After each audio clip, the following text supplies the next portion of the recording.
And I don't think it's going to come to that. Veterans will come first and continue to come first, and that's very explicit in this bill. And I got Tootsie Russell looking over my shoulder to make sure of that.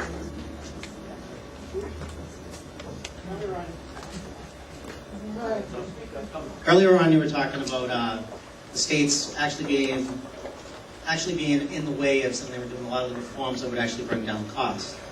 Is there any way that we could actually sit there and farm out this to the states and let them be the laboratories of democracy, and then sit there, bring it back to allow them to sit there and see what other states do well, and then allow them to adopt that as well? There's an element of that in the bill.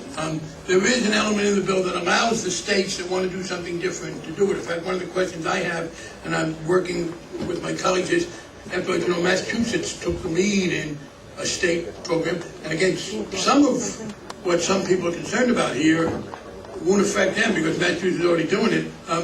There is an effort to give the states some flexibility. The only thing is, it won't be that nothing will happen until they do. So I think what you will probably see is a national approach, but with the states allowed to do some of that differentiation if they want to.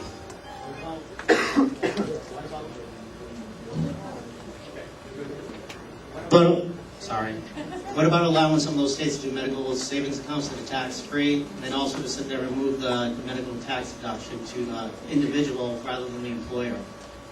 That becomes hard with the federal tax code. I think you might have that separated. The latter, I think, is a problem. The former could be part of an overall plan, and they might. If some state came up with a plan that included that, I think it would get consideration.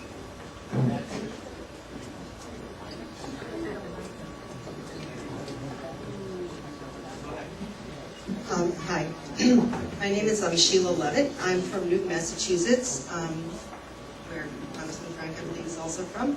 I first of all like to thank him for his many, many years of service and for being such a strong advocate for medical care for all people in this country. I am a physician. My husband's a physician. My son is a physician in training at the University of Massachusetts Medical School. He hopes to go into primary care. I would say that one way that we could try to make sure that there were plenty of people to serve, people such as the person before me who was worried about getting a doctor, is by funding better people who go into primary care, making it more financially possible to do this. Because right now, the way the fee schedules are set up, surgeons get paid a lot for doing procedures, and people doing primary care, pediatrics, OBGYN, do not get paid very much. So that's one thing. But my question for Congressman Frank is this. There was a question before about whether or not you believe that the people in this room, the majority of people in this room, represent the people's opinion in this country.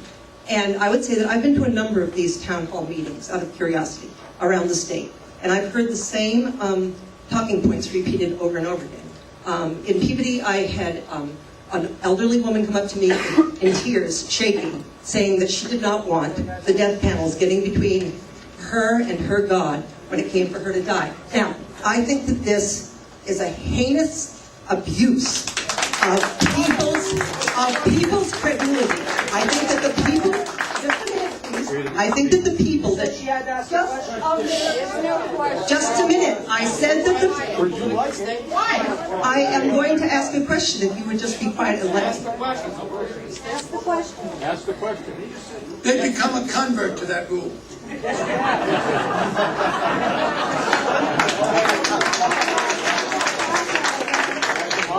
I believe that these poor people are the dupes of people in the insurance industry and other people who have vested interests. Just a minute, please, okay? Who make a lot of money the way the system is set up now. And what I would like to ask Congressman Frank is why this was not anticipated and why the Obama administration did not get out ahead of these people. Because I met these people, same people, at the Sarah Palin rallies before the last election. And guess what?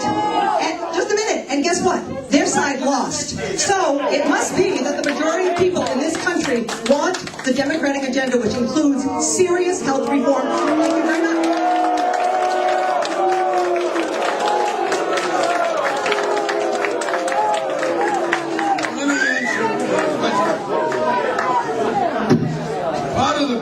I think, is, from the standpoint of the public, the economy being in bad shape. When the economy is hurting, people are more inclined, I think, to be skeptical, nervous. We also had this with regard to institutions. Someone said, was I asked him to trust me? I have not asked anybody to trust me. I am judged on what I do. I'm pretty explicit about it. But I would say this, there were some of the most respected institutions in the country, in America, the financial institutions, turned out to have screwed up very badly, and people have lost a lot of confidence in that. The other thing, though, is you ask, how can you anticipate it? Well, some things can't be anticipated, and you talked about it with the death panels. This notion that something in this bill would require people who are elderly or sick to be denied medical care and killed is the single stupidest argument I have ever heard in my life. There is nothing remotely wrong with it. As I said, you had the Investor Business Daily announcing that it would have killed Stephen Hawking when, in fact, he said no, quite to the contrary. Some of that was deliberate misinformation. Some of it was, I think, a sign that people were in bad shape. But I do think that part of it was as the economy does badly, it's hard to always anticipate how people will react. Next question.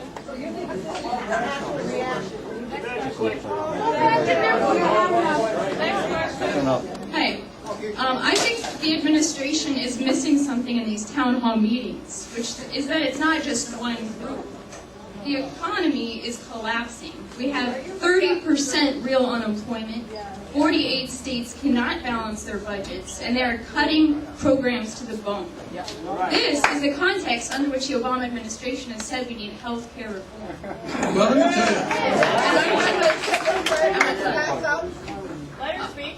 The reason why is because they say we need to limit Medicare expenditures in order to do that, in order to reduce the deficit. That's the origin of this policy. This is the T4 policy of a Hitler policy in 1939. He said certain lives are not worth living.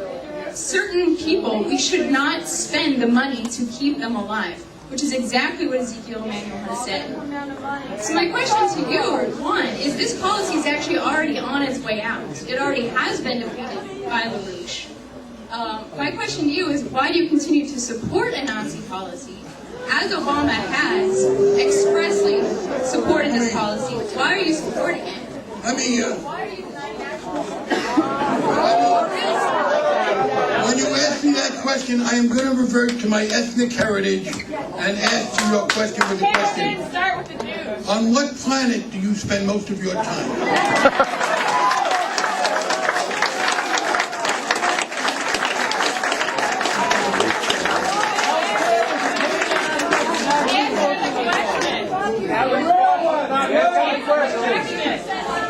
Do you want me to answer the question? Yes. If you stand there with a picture of the president, the face to look like Hitler, and compare the effort to increase health care to the Nazis, my answer to you is, as I said before, it is a tribute to the First Amendment that this kind of vile, contemptible nonsense is so freely propagated. Trying to have a conversation with you would be like trying to argue with a dining room table. I have no interest in doing